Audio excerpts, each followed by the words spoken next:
السلام عليكم ورحمة الله وبركاته.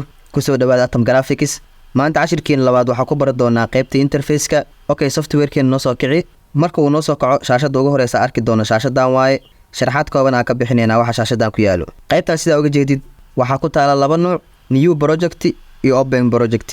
new project hada ka hormaro waxa uu qabtaa marka project cusub aad bilaabaysid. qaybta open project waxa uu qabtaa muuqaalaha hore u ridgareysa Adobe Premiere Pro ama aad inaad dib wax ugu darto ama aad dib wax uga jarto. qaybtan ku soo hartay recently ku qoran waxa ka arki kartaa projectyadii ugu dambeeyay ku qabata Adobe Premiere Pro ama ku edit gareysay magacyadooda waliba xilli ka soo wareegatay cabirka file-ka iyo nuuciisa intaba. Okay, anaga hadda waxa rabnaa inaan sameeyno project cusub.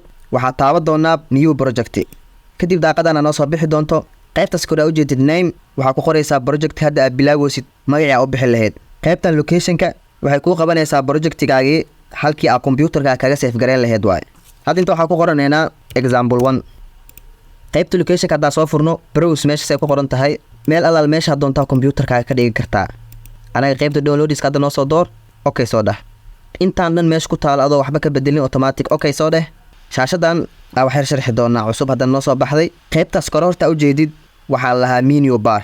qaybtan howlo badan ay qabataa sidoo kale waxa ka maamuli kartaa dhamaan setting-iga software-ka. qaybtan hadda ku calaamadeeyay waxa lahaa source monitor. ayadan waxay qabataa inaad keento muuqaalka ka hor inta aad edit gareen. sidoo kale waxyaalaha ay qabato waxa kamid ah markii aad muuqaalka effects aad ku darto halkii aad ka control lahayd.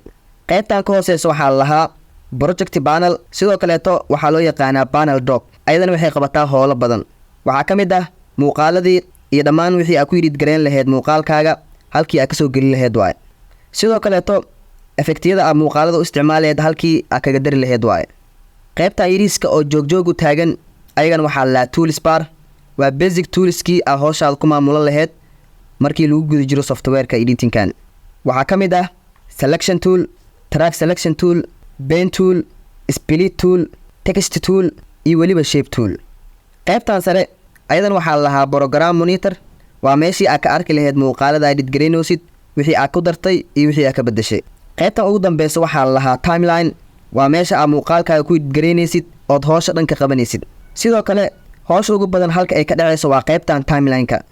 mid walba inta ku jiro hadaa right click dhahno close panel dhahno qaybtaas window-ga hadaa imaano mid walba magaciisa halkaan ku yaalaa. magaciisa inta ka raadinaysaa adin waa soo cishanaysaa.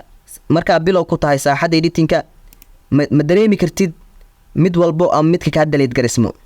saas darteeda midkii ka delete gareysmo ama wax inuu ka delete marka isdhahdid waxay ma doontaa qaybta window-ga qaybta workspace-ka ka sii tagaysaa and then waxa dooranaysaa reset to save layout. wax walba automatic waxay isku soo celi doonaan sida horeeto. waxa rajeynaa interface-ka inaad wax badan ka fahanteen. cashirkeena maanta halkaan noogu egyahay. waa mahadsantiin dhamaantiina. waxaan noo balanaa muuqaalka ku xigo.